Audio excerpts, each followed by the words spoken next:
राधे कृष्ण। आपदामपहर्तारं दातारं सर्वसम्पदां लोकाभिरामं श्रीरामं भूयो भूयो नमाम्यहम्। आर्तानामार्तिहन्तारं भीतानां भीतनाशनं द्विषदां कालदण्डं तं ராமச்சந்திரம் வகாமியகம்.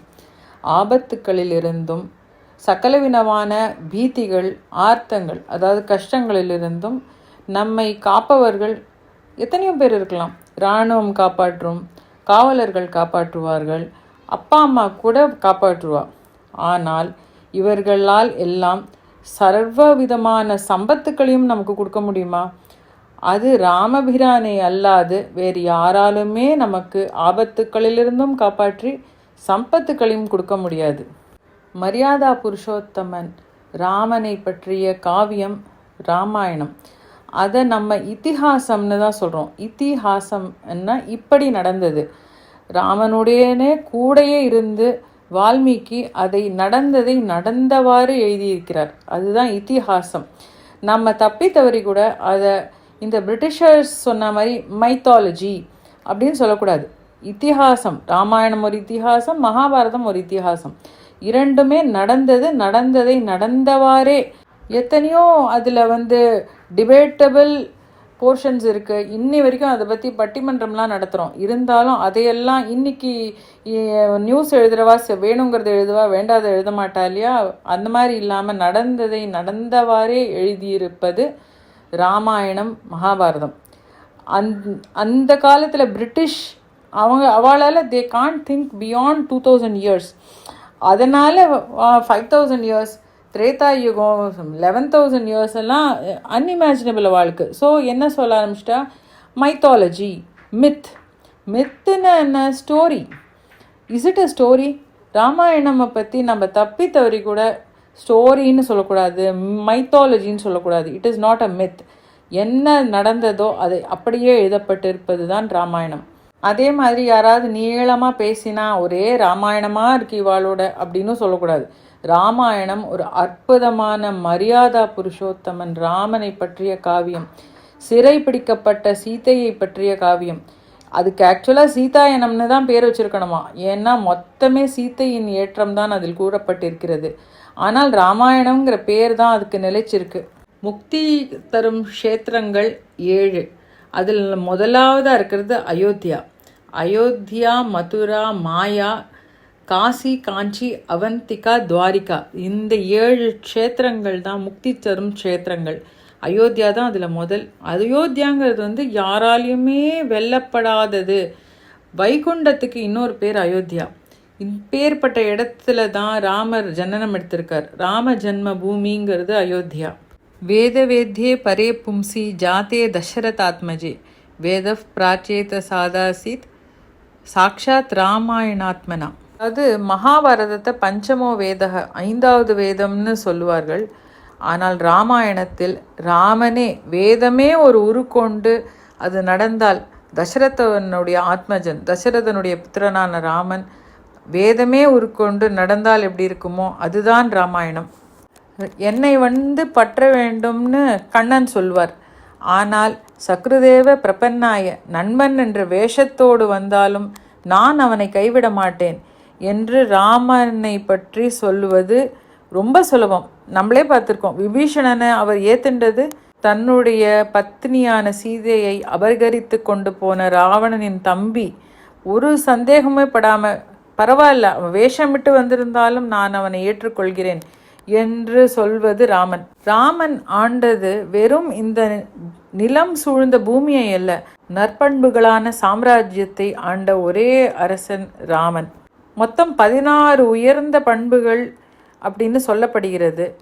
அது ஒத்தரிடமே இருக்குமா?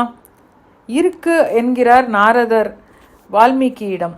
அந்த குணங்கள்லாம் யாவை? யார் குணவான்? குணவான்னா சௌஷீல்யம். தன்னுடைய நிலைமையிலிருந்து இறங்கி யாரோட வேணா சகஜமாக பழகிறது. ஒரு வேடுவ குலத்து அரசன் குஹன், குரங்கோ அரசன் சுக்ரீவன், ராட்சசனான விபீஷணன். இதை தவிர அவர் ஜட்டாயுக்கு மோட்சம் கொடுக்குறார். ஒரு பறவை, ஒரு வேடு வச்சு சபரிக்கு மோட்சம் கொடுக்குறார். இந்த மாதிரி அவ்வளவு சகஜமாக தன் நிலையிலிருந்து இறங்கி வந்து அனைவரோடும் ஒன்றாக கலந்தவர் ராமன். இதுதான் முதல் பண்பு, குணவான். சகவீரியவான், யார் தோலாத மகாவீரன்? எங்குமே அவர் தோல்வி கண்டதே இல்லை. தான் ஒருவனாகவே 14,000 ராட்சசர்களை வென்று குவித்தவர் ராமன்.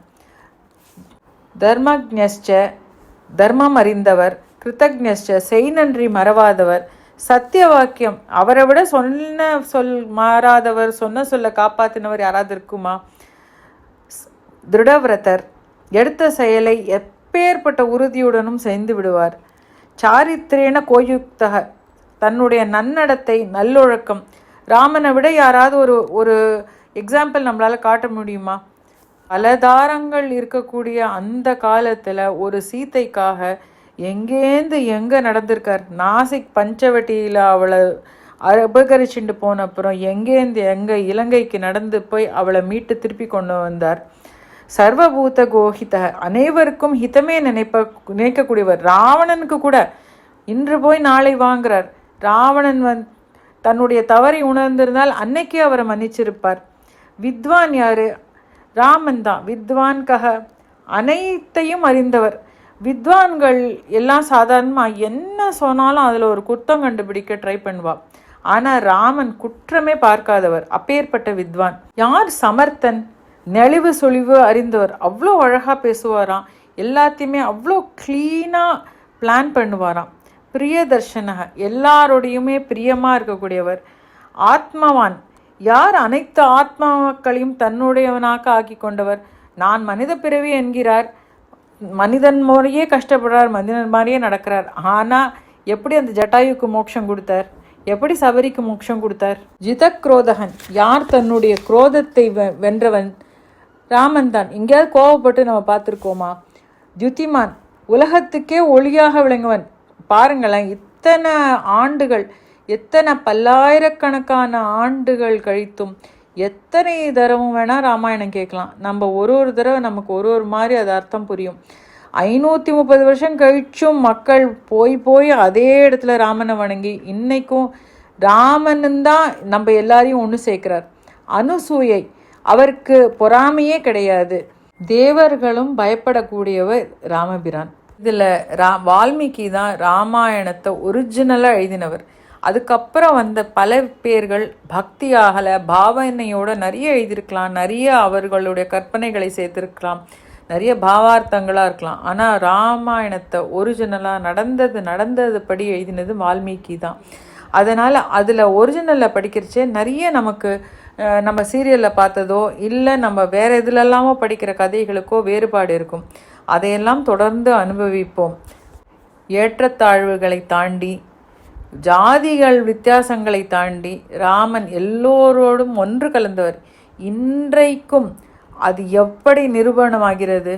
யார் என்ன சொன்னாலும் அங்கே இருக்கிற மக்கள் திரும்ப அந்த ராம ஜென்ம பூமியில் போய் அவரை வணங்கி அவருடைய அந்த கோவிலை நிர்மாணம் பண்ணதில் எத்தனை பேர் உயிர் விட்டுருப்பா.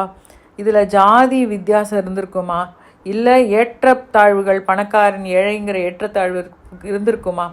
எல்லாரையுமே இணைப்பவர் ராமன். அந்த ராம பக்தியை தான் நம்ம அனைவரையும் ஒன்றுபடுத்துகிறது. ராமன் என்ற பெயரே மிருத்யுவை கூட தள்ளி போடக்கூடியது.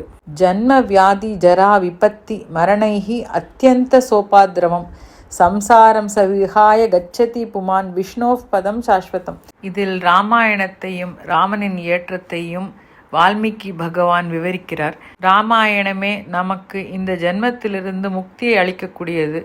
இந்த பிறவியில் நமக்கு ஏற்படும் வியாதி மூப்பு அத்தனையிலிருந்தும் நமக்கு விடுதலை அளிக்கக்கூடியது. ராமன்னு சொன்னாலே அது மிருத்யுவை தள்ளி போடும். ராமனே நம் அனைவரையும் இணைக்கிறார். ராம பக்தியே நம் அனைவருக்கும் ஏற்றத்தை தருகிறது. ஜெய் ஸ்ரீராம். ஓம் ஸ்ரீ குருப்யோ நமஹ.